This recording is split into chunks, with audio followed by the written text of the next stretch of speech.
के लिए हमको सबको समझना पड़ेगा। आज हम देखते हैं कि आज आदिवासी जो हमारा समाज है अलग अलग बटा हुआ है, उसको एक मंच पे लाने का काम हम देख रहे हैं कि एकता परिषद कर रहा है और यहाँ एकता परिषद से कई लोग युवा ने और जेनेवा तक गए।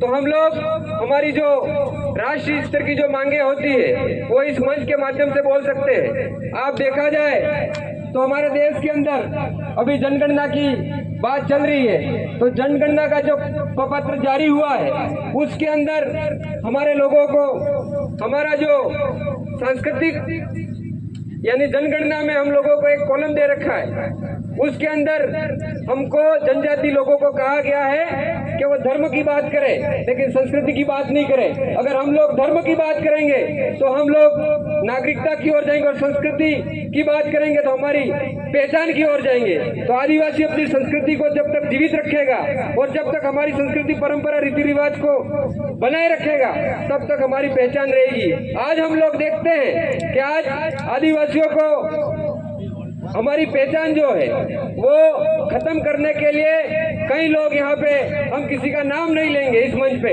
लेकिन तरह तरह के षड्यंत्र अपना के तरह तरह की उनकी जो बाहरी जो संस्कृति वो थोपने का काम कर रहे हैं, उसको हमको समझने की जरूरत है और हमारे समाज को बचाने की जरूरत है। साथ ही हम लोग देखते हैं अभी कि हमारी जो परंपरा अनुसार अभी बहन बता रही थी कि हमारे यहाँ पे जो पहले न्याय जो पद्धति थी वो सामाजिक लेवल पे हो जाती थी, लेकिन आज जो हमारी रूढ़िगत ग्राम सभाएं जो थी उनको सरकार ने खत्म कर दिया।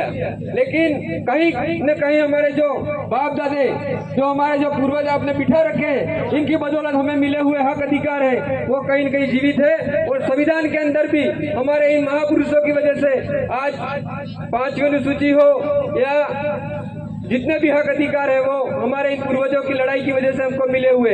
आज ये जो जमीन पे हम रह रहे, किसी सरकार ने हमको ये जमीनें नहीं दी है, लेकिन कई लोग कहते हैं ये सरकार की जमीन है, लेकिन ये हमारे बाप दादे जो पूर्वज है उन्होंने सरकार से लड़ झगड़ के लिए। आपने बिरसा मुंडा का नाम सुना होगा। बिरसा मुंडा जो थे हमारे हक अधिकार के लिए लड़े, कम उम्र में शहीद हो गए और ब्रिटेन में हमारे लिए कानून बना।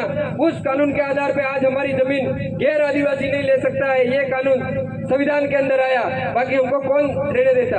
आज आप लोग देखोगे अगर हम धर्म की ओर जाएंगे तो हमें ये लोग खत्म करेंगे, अगर हम संस्कृति की बात करेंगे तो हम लोग बच सकते हैं। इसलिए आदिवासी एकता परिषद जो एक सांस्कृतिक महासम्मेलन करने जा रहा है जो राष्ट्रीय स्तर पे, उसमें हमारे जो लोग हैं उनको बढ़ चढ़ के हिस्सा लेने की जरूरत है। आज हम देखते हैं कि सामाजिक जीवन तो हम जी रहे हैं, लेकिन हमारी माता बहनों को हम देखा जाए तो आज आप सामाजिक और सांस्कृतिक जो कार्यक्रम ऐसे होते हैं उसमें आने नहीं देते हो।